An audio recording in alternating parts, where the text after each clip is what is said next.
Hi everybody, Steve Bisson here. It's been a while since I've done a video blog, but wanted to do one today, especially with the landmark case that just took place here in Massachusetts in regards to the texting to encourage someone to kill themselves.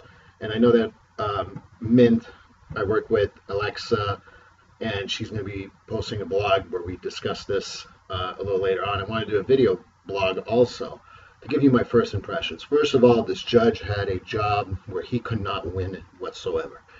And I applaud how he cited case precedents a couple of times in order to show where his decision took place.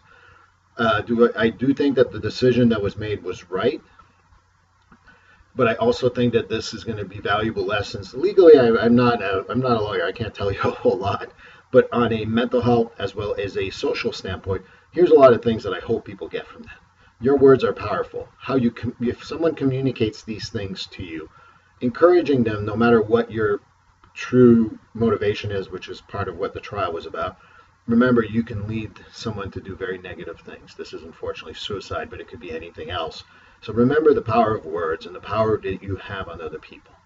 The other thing, too, is that texting is always seen as, oh, it's just texting. Just like social media used to be seen as just social media. But at the end of the day, we have power. We have these things that we use and that we got to understand that we need to be careful with what we do with these words. So I feel for that young woman. Hopefully she'll get the help she needs. But I also think that we need to work on getting the help for people who have these thoughts. So a couple of ideas for parents. If you have a kid that's never had suicidal thoughts, that's great.